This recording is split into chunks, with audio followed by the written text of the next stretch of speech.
My grandmother found me and my daughter in a rundown motel. She asked gently, "Why aren't you staying in the apartment I registered in your name after your divorce?" I blinked. What apartment? 3 days later, I showed up at a family brunch. My mother stopped mid-sentence. My father stared at the floor. After the divorce, I thought I understood what being alone felt like. Turns out I didn't. Not even close. You learn things when you're staying in rundown motels with a toddler. You learn how to stretch oatmeal packets into dinner. You learn which gas stations let you fill a thermos with hot water for free. You learn to lie through your teeth when Mia asks why we can't go home. But mostly you learn who picks up the phone. Mine didn't. My parents said they were sorry to hear about the split, but things were complicated right now. My brother never called back. I figured my grandmother didn't even know. She was old school, handwritten notes, landline, still signed cards with warmly Edith. I hadn't seen her since Mia's first birthday. So when she knocked on our motel door, I thought maybe I was hallucinating. I cracked the door open. She stood there like she didn't belong on this side of town, holding a bakery bag and looking past me into the dim, cracked room. Then she said it. "Why aren't you staying in the apartment I registered in your name after your divorce?" I blinked. What apartment? She didn't answer. Just gave me the bag and said she'd come back soon. She left. And I stood there holding a paper bag full of warm croissants with my daughter in a stained t-shirt behind me, and the words still bouncing in my head like an echo chamber. That night I didn't sleep. I kept thinking back to when I'd filed the papers. How I was too embarrassed to ask for help. How my parents told me I shouldn't rely on family money. How I was too proud to push harder when they suggested my grandmother wasn't in the right state of mind to get involved. But now it seemed like something had been taken from me. Deliberately. 3 days later, I went to the family brunch. I didn't call ahead. I didn't ask if I could come. I just walked through the front door with Mia on my hip and let the silence roll through the room. My mother stopped mid-sentence. My father stared at the floor. My brother looked up, then away. Nobody said hello. Except for her. My grandmother stood up slowly, like she'd been waiting for this moment longer than I had. "Good," she said. "You made it." Then she turned to my parents and asked them in front of everyone where they put my apartment keys. No one answered her right away. My mother opened her mouth, but nothing came out. My father rubbed his forehead and looked toward the window like maybe he hadn't heard the question. My brother reached for his glass of water and just held it there, not drinking, not moving. His wife looked at the floor. I didn't say a word. I didn't have to. My grandmother stepped closer to the table. She wasn't angry. She wasn't shouting. She didn't need to. Just one question, quiet and sharp. "Where are the keys to the apartment I gave Rebecca?" Still nothing. So she said it again. This time not like a question, but a fact. "I gave Rebecca that apartment. I registered it in her name after the divorce.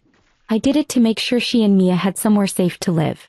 Now someone explained to me why she's been living in motels for the past 6 months. My brother was the first to speak. He said something about confusion, how things got messy with the paperwork. That it had been a temporary arrangement. My grandmother turned to him. "You mean when you and your wife moved into the unit 6 days after Rebecca filed for divorce?" He didn't answer. Just looked down. My mother tried to jump in, talking fast, saying they hadn't wanted to overwhelm me with logistics while I was in such a vulnerable state. "You didn't tell her," my grandmother said. It wasn't a question. And then she did something I wasn't expecting. She pulled a small envelope from her bag and handed it to me. I opened it. Inside was a fresh set of keys and a copy of the original title transfer. It had my name on it. Filed, signed, dated. Months ago. Weeks after the divorce was finalized. The apartment had been mine all along. I looked at my father. He couldn't even meet my eyes. Then my grandmother made an announcement right there at the table. She said she was revising her will. She said any financial support she'd been giving to anyone was frozen until further notice. She said actions have consequences even for family. Then she kissed Mia on the head, told me she'd meet me at the apartment later that day, and walked out of the room. No one followed her. I didn't either. I sat there a moment longer, just holding the keys, and let them all look at me like I was someone they didn't recognize anymore. Because maybe I wasn't. I didn't go straight there. I don't know why. Maybe I needed to feel it first. That it was real. That I wasn't dreaming some cruel joke where the doorman would call security the second I tried to open the door. So Mia and I got lunch. Real food. A place with menus and waitstaff and windows that didn't shake in the wind. I let her order whatever she wanted. She picked pancakes and fries. I didn't stop her. After that, I stood on the sidewalk outside the building for a long time. It was nicer than I remembered. I'd passed it a few times before, walking Mia to the park, never once thinking it had anything to do with me. The kind of place with clean awnings and a little buzz when you press the intercom. I went up. The key fit. When the door opened, Mia ran in like she already knew it was ours. The place was quiet, half-furnished, but spotless. There was a small balcony and a working heater. The air smelled like wood floors and sunlight. I stood in the doorway for a long time, not moving, just listening. I found a note on the kitchen counter. I had the place cleaned and cleared out. Hope you don't mind. E. I didn't have to ask who he was. There was a manila envelope under the note. Inside was a check. More than enough to cover everything I owed, plus several months ahead. And beneath that, a list of lawyers. Family, custody, housing. She'd underlined 2 names. I didn't cry. I just sat down on the kitchen floor with Mia in my lap and breathed. That evening, my phone rang. It was my brother. I let it ring out. He texted. Said they'd made a mistake. Said they didn't mean to steal the apartment. I didn't answer. Then my mother called. Said she was shocked I would show up and cause a scene. That I'd embarrassed the family. That if I had just come to them privately, things could have been handled more gracefully. I texted back. You had 6 months. Then I blocked her. Later that night, I heard from my grandmother again. A short call. She asked how the place looked. I told her it was perfect. She said Mia deserved better than motel floors and vending machine dinners. I agreed. Before she hung up, she said one more thing. This isn't charity, Rebecca. This is justice. I stared out the window after she hung up. For the first time in over a year, I didn't feel ashamed. I didn't expect it to happen so fast. The first call came 3 days after I moved into the apartment. It was from my grandmother's attorney. I almost didn't answer. I thought it might be someone from one of the motels trying to squeeze one last payment out of me. But I picked up. He introduced himself, then said my grandmother had made a series of legal amendments, some of them involving me. He said I didn't need to do anything yet, just that I'd be hearing from them again soon. He sounded cheerful, like someone who had seen this kind of thing before and knew exactly how it would play out. By the end of the week, it started. My brother and his wife were served eviction papers at the apartment they'd been living in.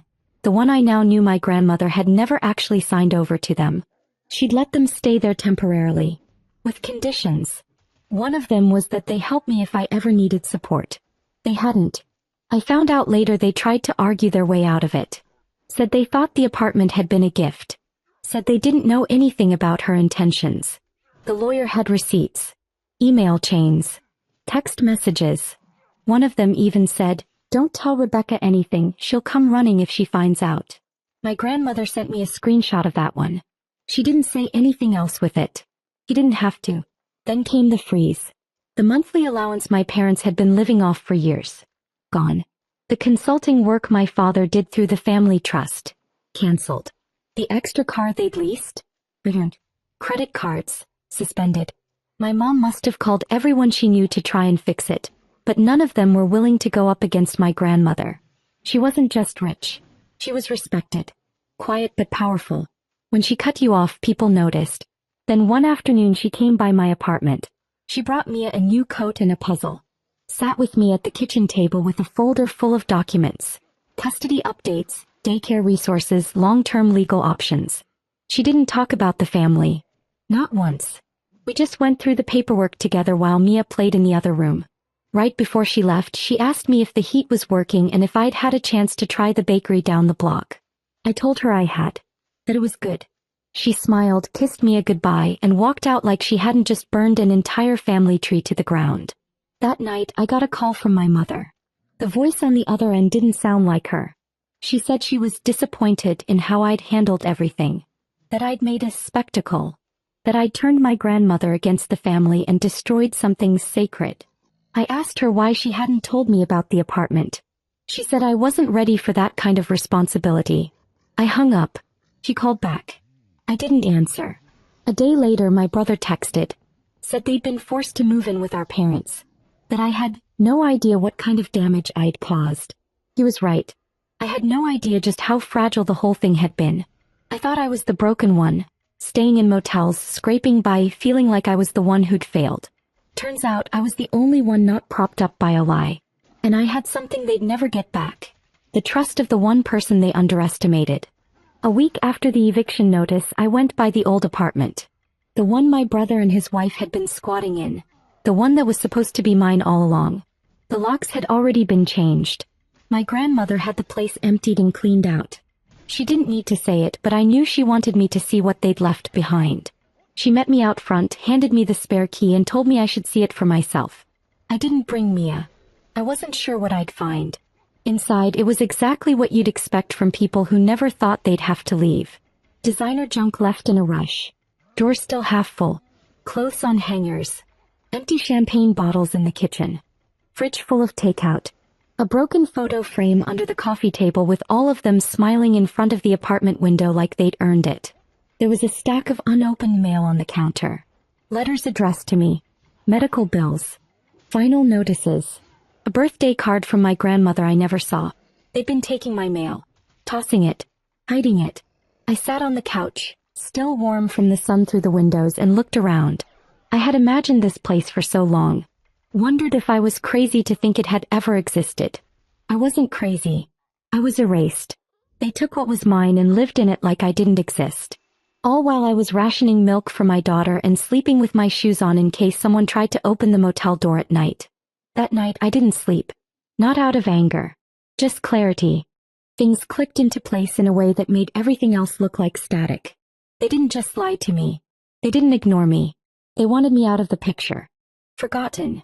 My grandmother called the next morning. You saw it? Yeah. Good. We'll be selling it. That money will go into Mia's name. She didn't wait for a thank you. Just said she'd talk to me soon.